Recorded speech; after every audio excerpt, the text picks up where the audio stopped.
When you walk off a long international flight, the last thing you want is trouble with immigration or customs.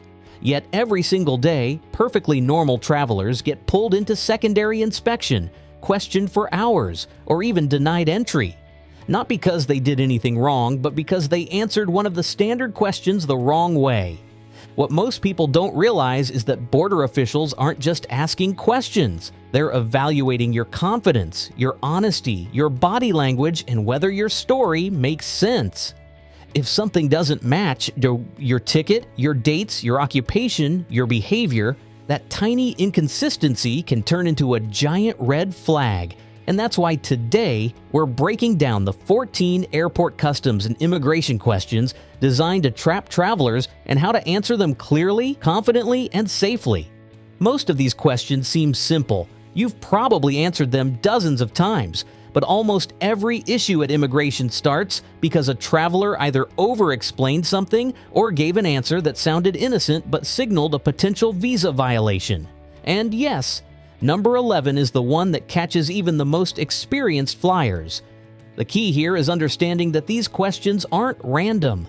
They're diagnostic tools. Each one checks for a legal requirement, purpose of visit, financial capability, intent to return, safety risks, prohibited items, and more.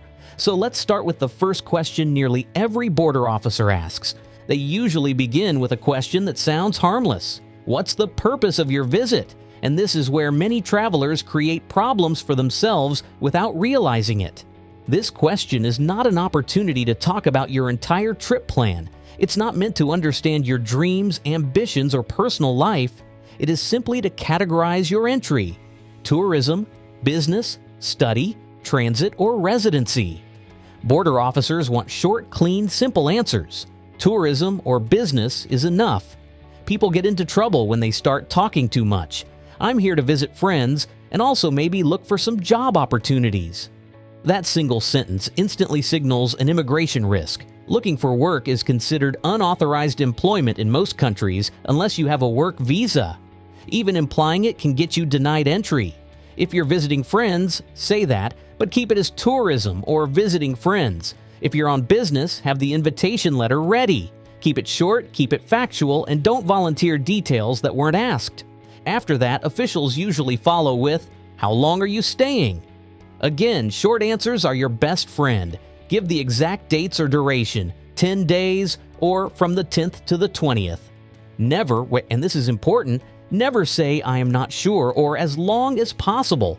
That sounds like someone planning to overstay a visa. They want to see that your timeline is clear, specific, and consistent with your return ticket.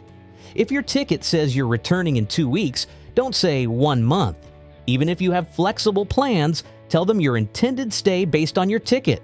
If you want to stay longer, only if permitted say up to X days, depending on immigration rules. This shows respect for regulations and removes suspicion. Once your timeline is confirmed, the next question almost always is, where will you be staying? This is not a trick question, but people turn it into one by not being prepared. Have the full address written down, not just the hotel name, not just "my friend's house," and definitely not "I haven't figured it out yet." Immigration hates that answer. It tells them you haven't planned your trip, and spontaneous plans often suggest hidden intentions. If you're at a hotel, have the confirmation email ready. If you're staying with friends or family, know their full name, their address, and ideally their phone number. A simple, clear answer prevents 15 minutes of extra questioning. Next comes a question that seems personal but is mandatory everywhere. How much money are you bringing? This question is about financial capability, proving you can support yourself during your stay. You don't need to carry cash. You can show credit cards. You can show bank statements if needed, especially for longer visits.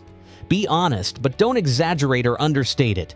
If you say you brought only $50 for a 10-day vacation, it looks suspicious. Immigration wants to confirm you won't work illegally or become a financial burden. And remember, every country has limits on how much cash you can bring without declaring it. Know your numbers. Then comes one of the most important questions. Do you have anything to declare? This is where many travelers panic or become careless. The rule is simple. When in doubt, declare it. Not declaring a restricted item is considered a criminal offense in many countries. This includes food, plant products, certain medications, alcohol, expensive electronics, and large amounts of cash. Even snacks you brought from the plane may need to be declared depending on the country. Declaring something doesn't mean you'll get in trouble, but not declaring something absolutely can. Then comes, what's your occupation?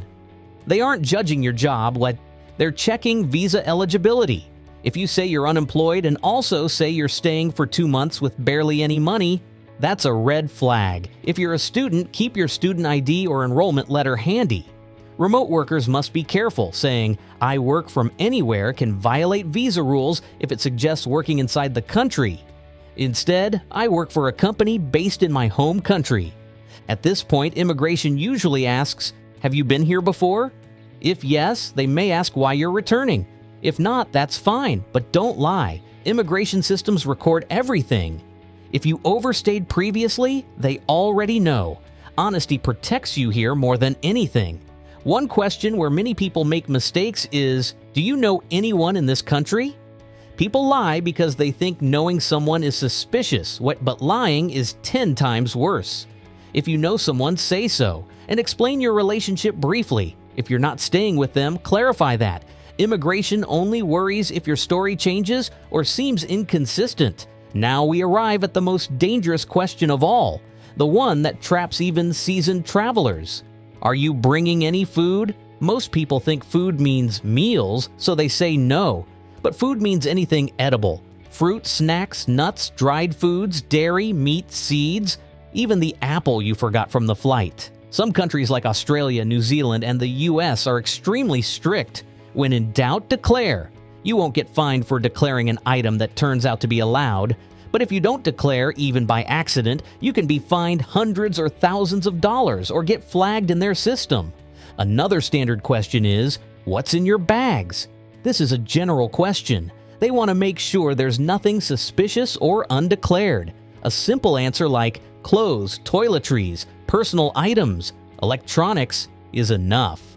If they want specifics, they'll ask. Don't joke. Don't mention anything that sounds questionable. And most importantly, never carry items for strangers. This is how many unsuspecting travelers get caught in trafficking investigations. If you're traveling with carry-on only, they might question, why didn't you check any bags? But don't panic. It's normal. Many professionals and weekend travelers skip check-ins to avoid delays. A simple answer like, it's a short trip, or I prefer to travel light, clears everything up instantly. Now, let's talk about the biggest triggers that make immigration suspicious even before you say a word. One-way tickets are a massive red flag. Stamps from certain countries signal risks. Large gaps in employment history raise questions. Nervous or overly emotional behavior makes officials uneasy. Inconsistent answers, even tiny ones, make them think you're hiding something. Too much luggage looks like you're going to move there. Too little luggage looks like you have no real plan. Young travelers with luxury items sometimes get flagged for smuggling risks. Every detail matters, even if you think it's unrelated. Because immigration is not only listening to your words, they're reading your behavior. They watch your eye contact. They check if you're fidgeting.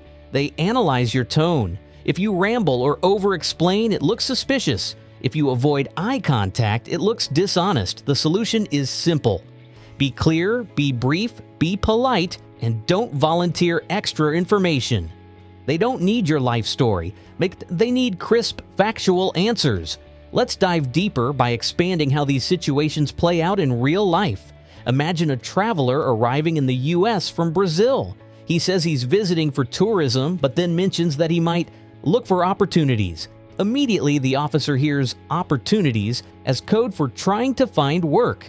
Suddenly, he is pulled into secondary inspection, questioned for 2 hours, and nearly denied entry because his words implied unauthorized intentions. This happens to thousands of travelers each year, not because they lied, but because they said too much. Or take the example of a young traveler entering Australia. She checked no on the food declaration because she assumed the granola bar in her backpack didn't count. But at the baggage scanner, the officer found it. Result, a $330 fine on the spot and her name flagged in Australia's system for future visits, all because of a snack. These mistakes seem tiny, but have major consequences. Another scenario: a man traveling to Canada stays with a friend. He gives the friend's first name to immigration but doesn't know the last name, address, or phone number. Immigration immediately suspects inconsistency. Maybe he's lying, maybe he's hiding something. They pull him aside, search his phone, and ask dozens of questions. If he had simply written down the address, the process would have taken 20 seconds. And here's one that gets a lot of people: remote workers. A traveler enters the EU and tells the border agent, "I work remotely from anywhere." That single sentence violates the Schengen visa terms because it implies he's working inside the EU while on a tourist visa. He doesn't have a work permit. Immigration sees it as illegal employment. If he had answered correctly, "I work for a company in my home country," there would have been no issue. Another subtle trap involves unemployed travelers. Being unemployed is not a crime. Immigration is only concerned when your story doesn't match your situation. If you say you're unemployed but plan to stay for 3 months with $150 and no return ticket, it screams a red flag. But if you say you're between jobs and visiting friends for 2 weeks with enough savings and a return ticket, it's perfectly fine. Now let's go deeper into body language and the psychology of border questioning. Immigration officers are trained to detect deception, not by magic, but by observing inconsistencies between your answers, your behavior, and your documentation. Nervousness isn't a crime, but visible anxiety can make them suspicious. That's why keeping your hands visible, standing calmly, and answering steadily makes a difference. Eye contact doesn't need to be intense or constant, just natural. And the one thing you should never do is joke. Airport security has zero humor tolerance. It's also important to understand cultural differences. In some countries, like Japan or Singapore, border officers may sound strict even when everything is normal. In others, like the US, they may ask more questions to verify your intent. In countries like Australia or New Zealand, customs are more strict than immigration. In places like the UAE, officers are fast but very observant. Knowing each country's general approach helps you stay prepared. Another overlooked point: immigration has access to enormous databases. They see your travel history, criminal background, if any, overstays, visas, and sometimes even flights you booked.